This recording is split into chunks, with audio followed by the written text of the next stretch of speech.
male o whainga ruenga e tono si whonga la mua ia o tau lava o i te asanga o le bao tai o te tasi ma asu te tasi ia o wā ia le fua mai le tunu i lan whawhonga anga i malole tau tua tunu e whatalo whatfoi i le silasi o whawhonga anga sa mo i le ni tai ao si sengi ma tai au tutoa mana ia le oso mai le laha ia le po iona o le nei ava no ia tātou te mafutai lunga le ea malole soifua mangia ia whamalo sa mana ia yo nei aso le o maua tufu ia whaftai le tuo tātou maua fo iswilo inga mata mo fia nei tai ao no fionga nai ai ole tūlanga leo te vea ili a matal tā tang noanga o leo te vea tui i le whailonga lea pe na fio mai malau fionga Whaina sa ngō pio se tasi o whailonga ia sa maa ua i tau au nanga fo il Pacific Health Service in Hutt Valley se i esa no mo ia ele i o atu wai ele so ta inga tā o le nei whailonga ia mali wai ma fo ile anga i tatan longa tai o nei Malo, whaftai o le ingo te sanga nambai tu nei ia sa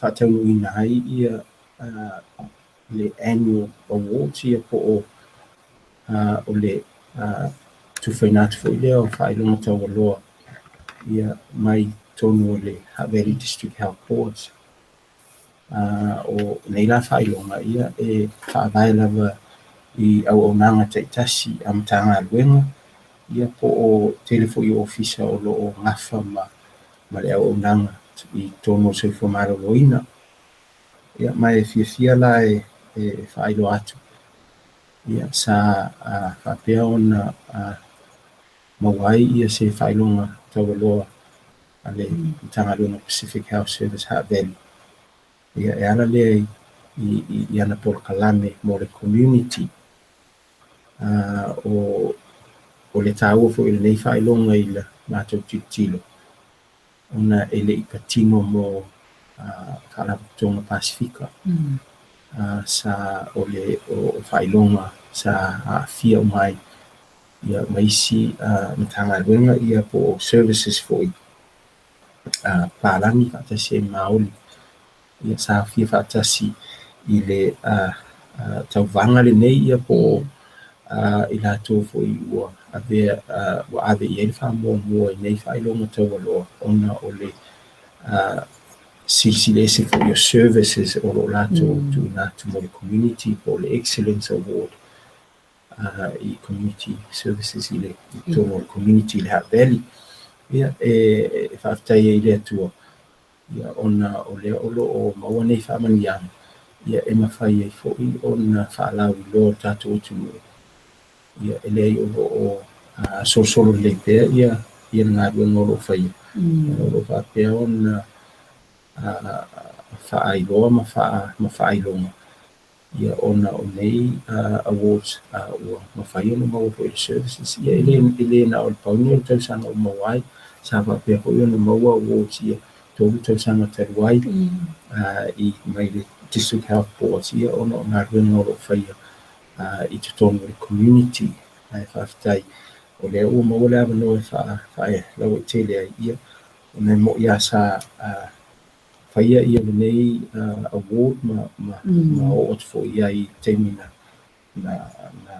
fo inai ia i se tena whapitoa sa whaia le District Health Boards ia ai sa le mwhai fo whailo atu tato tunu le mo nei ava no ia e whailo atu ai ia o le fianga na nei ofisa ma le pulenga me se fo i o le governance board ona o ngā ruenga ia ili sa le whaingo fiona tau asa mai ia ngā ruenga sa whaia na mafua ili nei award ia e to tele la tau sa filfilina po our services o au ngā mo community office services o whai ona whailo atu ma prove lo la tau worth o ile tono ngā ruenga o whai tono health ia le tali atu lea Sabrina le whaafisili ia ai o le whaaftai lewa ia mo i le atua ia ona tai lana tai ngolo fai pe ona solo lei ia whamoemoenga ia meise tāpenanga import kalame al Pacific Health Service tōno le hape. Ano, ia pio whailonga whapea e toi ati na me toi tapu e ati lele nau ta inga whaatino ma whaawau le o le whaatinonga o nam. Moni lava e leo se whailonga fo i au mai on nofo i lea ma talia o nei lava ia challenges e tau tilo i ngolunga na ia e tawina e fo ia le tāpena atu ia mo risi lima tau sanga o loma nei mai o lau ngale na o whailonga whapea ia i whai e ona toi tilo ma mau ia toi tāpena pena ma mau ia tili whaale ia tili ai pea ia ai awane i no fo ia i le tūlanga o ia nei fo i vai tau sanga. O salol tau fo ila o whailonga whapea nei pe fo ila o na yelo o fio mai tau nei o le ala e tala noa ai i le tau fuanga ma le au tū pol kalami o le unanga lewa e tia whailonga atu le tai au tatu po kalami na nai. Aftai o le unanga le nei o le Well Child Service po o le au unanga e whakitoa lava mo le soifua o ta maiti mai le i le taimi e whāna wai tu lou se i o le 5 tausanga. O le tasile nei service na whaagae mai ai ia le Ngāruenga Pacific Health Service. Ai sa whapitoa lava la mo Alo Pasifika. Pita i ane o tausanga le nei. Luafis fulo me luafis fulfitu. Le ana maua lava noa sa tala i loa lava noa. Ia mo ta maiti uma lava e le na o ta maiti Pasifika. O le a mawhai ona ufale mai ma le stale tono o le service le nei. Ia o te tala lava noa i so se tina ma lana ona alo pa pena wa mātua o ta maiti mai le 0 to 5 ia tausanga. O le aunga lava o le nei au aunanga o lo whaavae i le meta o le National Framework for Well Child Services the Ministry of Health. O au mai ai ia vaenga ese o le soifua ati na ele o le tamaititi. O core checks ia kai on whatau ina. Le masani i lava o masani tātou le service le o whai le Plunkett. Ia ele ai masa se senga i lalo o le whaavae fo i le tasi. Peita i ane. O le service le nei sa whaia whakitoa lava mō tātou tamaiti. Ona o ro iai vaenga o le soifua atia e lava o tātou tamaiti. E patino lava i tūmanga tātou mai se fōi o cultural practices. Ia o alava vaenga e mawhai ona whaalilei ai. E whaintauna ona whai e le Plunkett. Le nasa mawhai e loa na tuina mai le Pacific Health Service. Nātou te whaatino ina ma tina e ia le service. Ia mai o vaenga lana e te lea ile se seng o le service le mātou te whai. Ma le service o lo whai le Plunkett. Vaenga la ia pe ona o tāu o le e valu le lei ia siaki whapitoa. O uma o na whaatati e le framework le ona o tāu o le ministry. O siaki ne i whaavae i le ati na e o le soifua o tamaititi po le ole o tamaititi mai la vai lona whanau mai. Se i o i le 5 tausanga. O le siaki e 5 la siaki e tau whaatino ina. Mai le taimi e whanau wai i lona sifurua maasima. So se tamaititi lava la lanu po le whanea lava le Samoa pālangi po hai lava. E iai lo la tō wā ia tatau i lalo siaki nei e uloa ma se tongi o whaifua.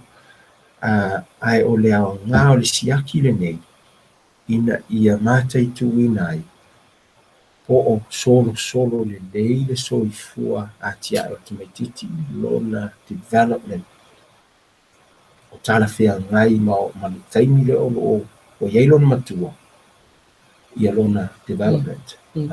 lona tuputupuaʻe lea e faatinoina la i le vā o le 0 mai le 12 masina e 5 ia siaki tāua nei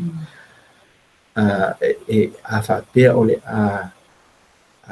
overdue le check lona uiga o loo leai foʻi se mautinoa i le fomaʻi o loo vaaia le tamaitiiti ma le nurse lea o loo alu atu e fai le check ia ma matua o le tamaitiiti po atoatoa le atiena e o le soifua o le tamaitiiti lea i lea taimi seʻia oo ana 5 o le tausaga o le tāua la lea o le matou oonaga ona e matou te le o tausisi i le core check le au mai ele ministry e le ngata ina matou faatinoina le core check ai matou te tilo i vaenga e ono faalelei ai la le atina e soifua tamaitiiti pololo tamaitiiti le ai maise ala le sio i le sefulua masina lana ina le te ewa fia silafia e le o fafonga po ai to aiga o faatinoga po o siaki la ia faia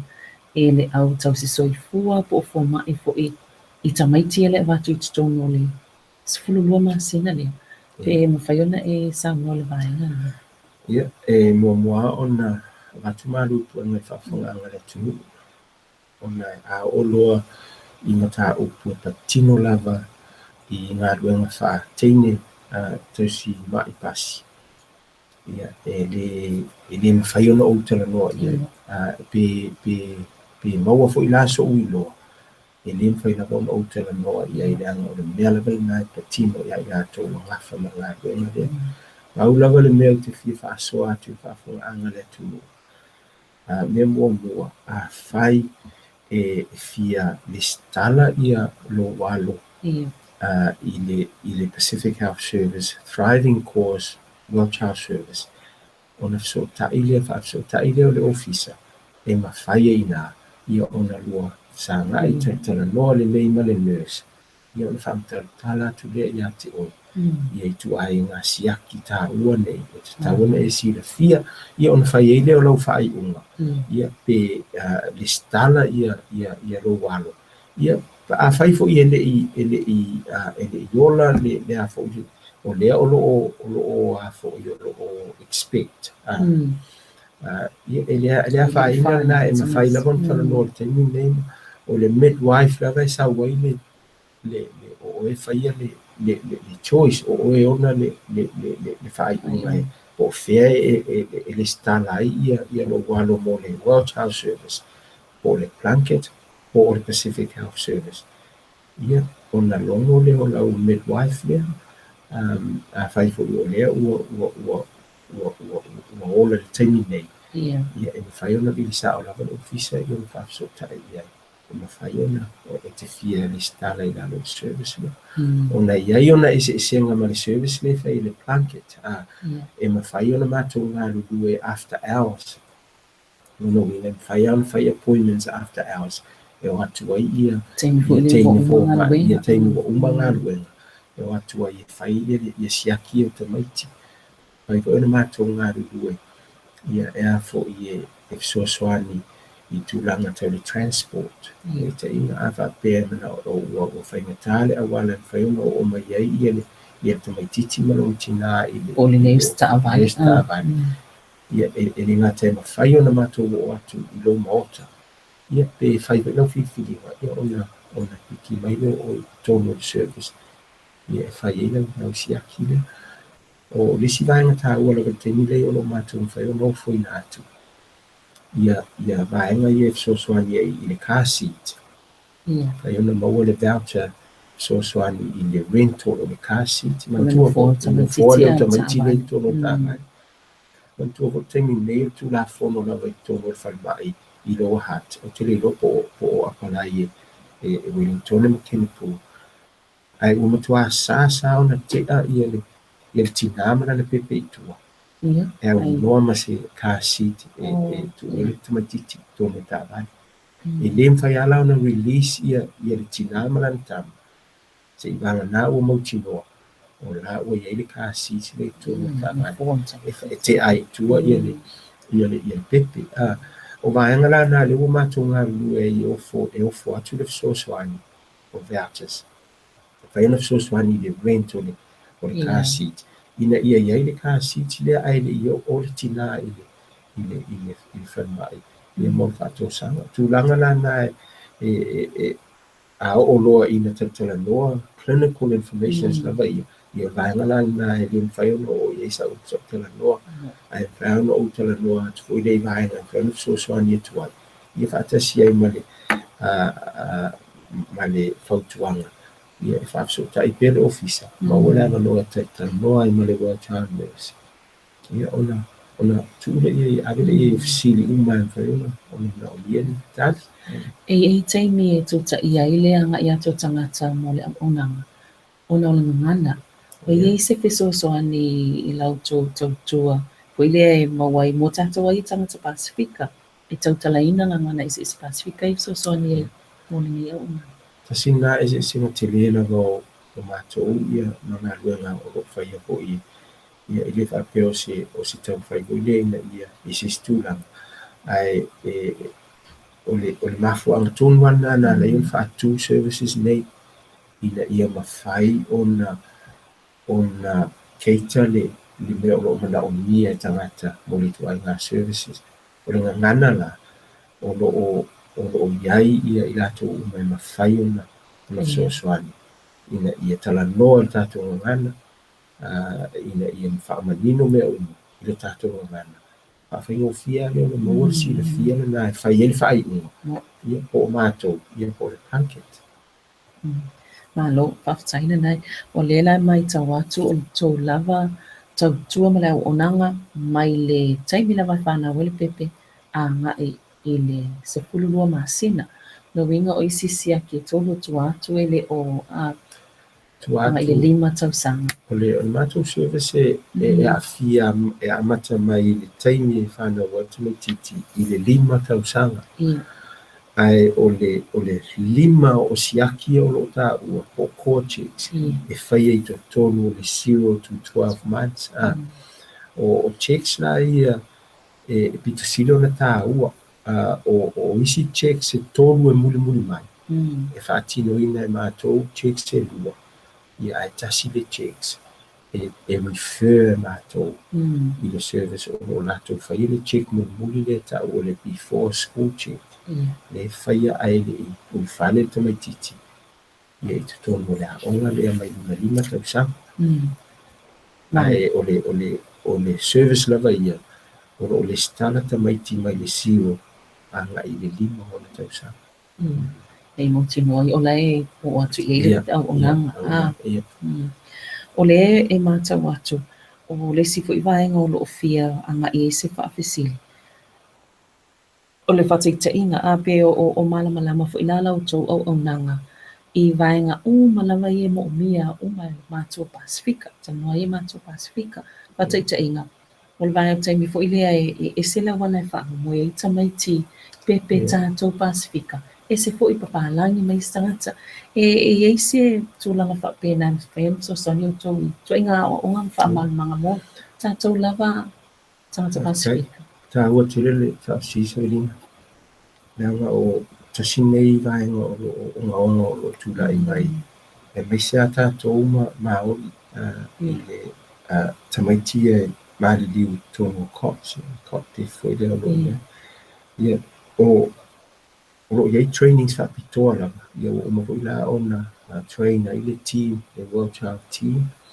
E fwoi la o lo mātou whaia ia le campaign I taimi nei. Iei lava le tina e mana o nia le ta o le pepi pot. O le pepi pot. O le COT. Le o mong le pāsia e le Ministry of Health. O la tōko ina o lo umtua lango ina whao ngā ina le pepi pot le. E wha moe ai tamai titi ina ia safe. E whaila o na mātou a batu fua ina ia le. Ia ise tutongi. Ia le pepi pot le o le COT le o whapitoa mai a le ministry. O le moenga pos pāne tu o le pepe. Ia, le tu o i tutongi ia le mai titi. E mai sala le teimi le whaka na ua ia. Tau lono o no māsima. O le teimi ngai tau e wha moe i tutongi Ia. o le baby pop o le tasina na vaenga o le matou o nanga ia o ai lava le tina o lo mana o mia Ia. ai le stala la ia matou ia fai ona vatula ia baby pop ia ai mai se ala tina foi le o lo o pole a foi le po sa o le fa mo ina Ia o le pepe a tulanga ka pena o le tasina so sa e fai foi la ona o atu ia le team le Pacific Health Service Watch ia matala noa i tu ainga me totia ese ia e fai ona soasoani ai ina ia tu'umāmāina se popole o lo'o iai e tina ia po o sa'o ma talafeagai ia le fa'amoeina o le pepe e mai se ala ia o tatou ia e peia ona silafia ia fiafia le tinā ia luma ma le pepe o le mea masani ai ia o le practice e faigatā ona tāofi ia ae o lo'o iai ia isi me totia ia fai tiotilo ia ona iai la ia auaunaga na o fai o matou fesoasoani atu manai faafetai o lea matau atu e tele lava vaega ia mafaiona fesoasoani ai tusolautoga luega o le lagolago i matua ma aiga i le faatinoga o le foʻi auaunaga ia maise o lē matau atu soasoani foʻi pe a fai ua faigatā ona maua le auala e agaʻi e le clinic po o le falemaʻi e fai le siaki mo le tamaitiiti e isi vaega tāua faamaniaga ia o le tautua mai le taimi fanau ai aga e 10 masina e fia faailoa ana nai o le matou a ia mai le experience po o le malamalamaga foʻi taimi ua tea ua matou iloa ai e lē na o le alu atu o le nurse fai le siaki ia ona toe foʻi mai lea ona o loo tele isi vaega e tatau ona tilotilo ia fa'aleleia ona lelei ai lea o le health o tamaitiiti po o le a lava tulaga o lo fa'aleitonu fa'ataʻitaʻiga a fa'apea o tamaitiiti o le ua o tulei fai le siaki o loo maua i le sela ia tasina conditions e mafua mai ona o le environment lai ai tamaitiiti po siʻosiʻomaga o le tamaitiiti o lona uiga e fiu lava la e faini treatments foʻi lea ina ia e short term ia treatments na ae a taumafai e tilotilo po o a mea lae mafua ai ona tupu ia esma pei la a faapea o loo malūlū le nofoaga o loo iai ia le tamaitiiti ia e tau le fa'alelei ana o le matou la lesi la vaega na o le matou o ounaga o le taumafai lo a faapea o le fale o loo weight te ona fesootaʻi ma i latou e o loo gafa ma tulaga nei e fa'alelei ai tele ia nisi o aiga ua fa'amanuiaina ona o le insulation program le campaign le fai nei o le foʻi la involve ai ma matou e refer matou la aiga ina ia faia le insulation o le fale e po o mea ia fa'amafanafana atoa ai le fale ina ia auani to e damp ia le mea o loo ia se fa'ataʻitaʻiga foʻi lea o mea ae tele aisi mea pei la o income tele fai ana nisi aiga i le o ato'atoa latou silafia i entitlements foʻi lea mai le wins pe a faapea o loo i le benefit ia ona galulue laʻia lea ma social worker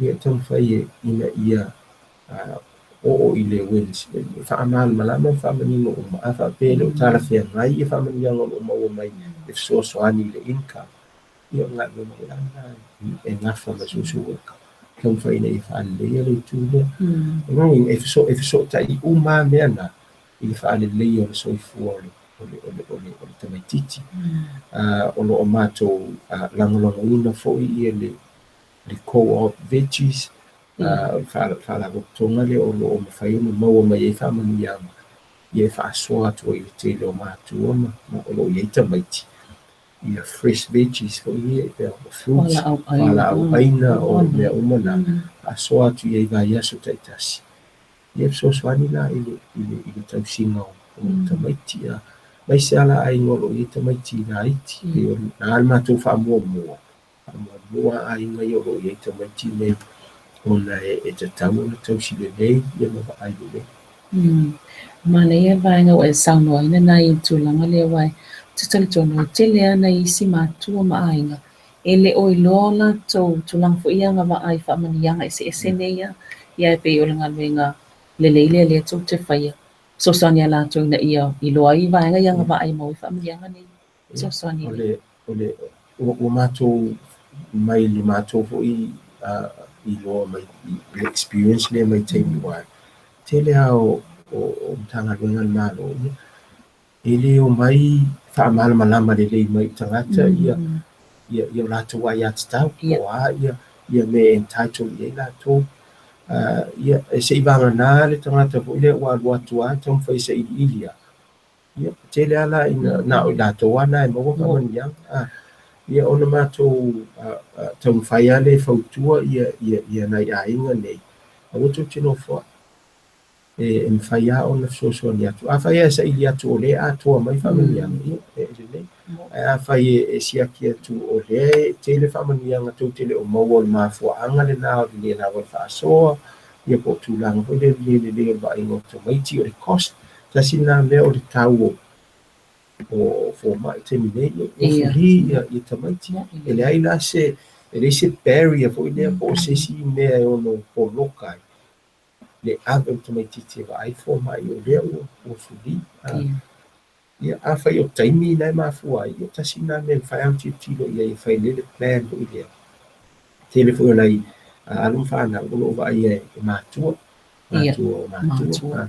ta sina vai na ta ua lo mātua te ngā rubue lava ina ia sila fia fo ie e mātua nei ia mātua ia mea uma nei e tau na wai lea na sila fia lātou pei fo ia na sila fia le tina so the information le ave i le tina tau fo ona tutusa le leila sila fia o le tina le va ia male tina o le pepe le o alu fai ngā luenga tau ona tutusa le leila information le ave le ma sila fia le leila wa te le ale o lātou o ngafa male va ingo te mai tite whaftaina nei tui whaamanino ale tūlanga lea o le vaenga lea whapea ni o le tinale o fia lua tu e whaanganto o unanga ia miso le Thriving Core Service lea o ai o lale me tatauna whai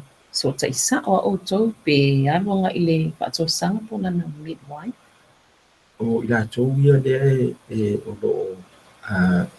o lo whaatari mo le o lo expected termine e la tau choice ta sina vaenga i e tena ane le usila fia e iai le pepa e avatu e le whaatosanga po le midwife e te whaatumuina i ona e tusina leila o ai le te filfilia e va ai ala utama i as a provider of well child e se mai lai lau fōmai e se mai lau fōmai lau filfilinga le e tele ala ina tusi e tātou le planket a fai fo i le tusi e tātou ono le leilo ia ona nofo ale o le midwife ma faina na filfilinga i o ai e sen ele refer le al mātou fautuanga a whaapea lava o wa e talia ina ma faina o filfilinga e refer mai i a mātou e whaia o nanga lea o ina lava e whaia na whaia choice tusi nai lalo le Pacific Health Service Harvey a whaapea fo i whaingatai ate o tūlanga na so ta i mai da ia lea le 5770394 lima fitu o tolu i wha telefon lana ia ona e whaafisiri lea mo le Well Child Nurse Well Child Nurse ia po le sesio le Well Child Team ia fo i e te fsota ia mtoe whaamalma lama ati ia te oe ia le process na lea mo lau filfilinga e le se whaingatā fo i lea o se whailo filfilinga e a fo o Pacific Health Service Heart Valley e le stalai lo walo mo le Well Child Service le se whaingatā na ona fsota i mai a ona whaatumu lo I fōmu lo mro mia whaatumu. O so te inga uma hoi nala atu sa ora vai lam fōma. Ia tau ia yo. O whapena whala mana midwife. Ia sila fia lena midwife. O Pacific Health Service leo ova ia lo wana. Ia ona amata lore on whanga sono le whaingo siaki me. E longo tu fo ila o le o tiu le check mua. O le si check le tiu le adi taimi. Ia whapena whala ona o atu ia o whainga loe me whaktau mua. E se vanga whatau no ule ai, pe te tau lava o nā mai tono le clinic o? O le mea na, o le singa te lela na o mātou mo le blanket. E iei le whilwhilinga ale tina. Pe o atu le World Child Mercy le whale whatino atu. Ia pe o mai fo ia ma le pepe le ofisa. E po whea lava la e whilwhili le tina e whaia. E o nā lava e whatino e le whenga luenga.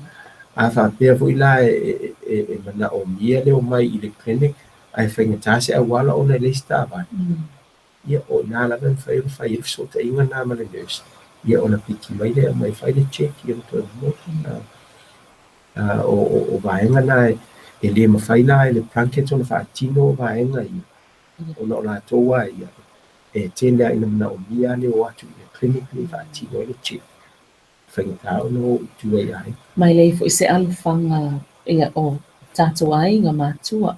I le misi o le siake tamaititi. Ma le mwhaina anu atu I tono la ainga. A le fo I ale mwhai. Ona e le maua le awala e mwhai ona o mai tono. A pēnā fo I la awha pe o le taimi e whainta. Ia. E mātou te tu uawa noa la vai le taimi. La e awa noa ai ia le tina. Te ia lao na watu after our service. Firm fatino a whai ana o pauana o taimi a mano ai ni tina e whai. Ia le taimi le whai le che. Taimi whai na whai e fatino I si aki le nurse. Ma no whaftaina nai. E isa u whautuanga mole mō mātua. Whaatutau le soi whoma lumino o nā tō whanau. Tutonu la vai al tō lau sila fia le tō o nanga le ro whaatino ina nei. Tai le o ia lau po ata mo whai ngai pe o kura tunu. E whaintāwho ia te o tama ia ona. A watu whautuanga mō tina le o ta whai o ia tina. Ai pawala o whautuanga ia mātai tū pēr ia le tukutuku ai o tamaiti. O le mea na e te tau ona ngawha mtato umai le na o tina. O le safe o tamaititi. O le mauti noa le lei. O ato o le tukutuku ai o tamaititi mai le taimi whana wai. O lona tolu maasina, o lona ono maasina, lona iwa maasina, o lona sifuru lua maasina. O ina lef e anga I eisi aki nei e lima. O whaatino ina. Ma le I te fo I ona whai e le maa lo ia siaki nei mo le taimi lea. O no le taimi pito sili leo ta ua tukutukua au tamaititi o le development o le tamaititi. O la una whautuanga, tato mātai tū. Anga I le whaapea e mana o miese scientisi e whaere ai. O meana e tofu mata ato mane amata a ia e mātai tū o ato ato a whaere o overtiu. E tau au whaatino. A iese fsosoani, sa ili se fsosoani. O iei ia services e peifea o mutu natu mātou matafa yo iai ma o na ia. Ai tu o te pea I lau whaitaria ma lau whiwhiringa. Ai o le nā o wholatu ma whaatati atu. Ia vai, ia e mawhai o na mātou o whoina atu. Ia tau tuai, ia tātou tunu, ia mese, ia loa peso I fua. Arua I luma ma le nei ia o alo mwhana o tātou tunu. Pea nasi si whautuanga. Ia ai whaitete lava. Ia nei sosopo fo ia se whamtalanga I tū ia o te tonua ia lei o tawha I nui lava ia tina whatasi ai mai lātou o ngawha o nurses o whakito ia mō whaimo si aki nei mō tamaiti. Malo whakataina nei. Tono vaenga tā wena na toi whailo atu mo le malo lau whafonga telefoni pēna saunoina nei 5 fitu o tolu iwa wha ia e te wala o tuai sila mo se wild child nurse po se tau soifua ia ai tauna le stala loa awa o le wawa i atu o lea e whaiafua nei siaki e tosoani lātou mo ni appointments fo i lea i le umo tainga whainga luenga ma o le ta vale mo moli e ia i oi mal tamai tite whaia le siaki te leo whaamanianga nei pio na tō lau e le fionga i ana nai i le mole pepe mai le taimi fitoa whanau pe o sikulua masina ia whaafitai tele lava ni nai mo le tanuanga nei tae au. Ai, tai Sevelina ma ia le ofisa nei mo le ava loa mo le tfo i le whaafitai tele whaafunga ngana tunu whaafitai le te lia ina fo i o so mātou tangata i o tō mautu malawa e ala i le poklame si fonga lau mua ma le ala leo ia kaule mātou talo ia alo fale atua ia whapeona whaamuia i tō manga le nei aso mana kasini ia whapeona mauunga pēr ia loto soifua lau le nei ia whaatasi e fo i mele ofisa nei kaida ma tiuti o lo ngā whai ia wala tautua i nei tātou o te mu ia manu e tele lau asausaunga sa moa i nei aso ia se si whetei no mua tātou toe tā pai wheiroa ia i pere alofu mene aho le nei o le tua i teimo lo tātou e te aima le wheiroa ia o le nasi talatu ia manu e tele nei aso Tai manue fo inga luenga tō nei aso lau fionga mnai ia misi fo ilau whainga luenga i Pacific Health Service i Hutt Valley ia lau whaafonga tātou tanuanga mo nei fo i vāinga tai au po kalame whaanga solo si fonga lau mua whaafitai tele lava le whaafonga mai. Alo.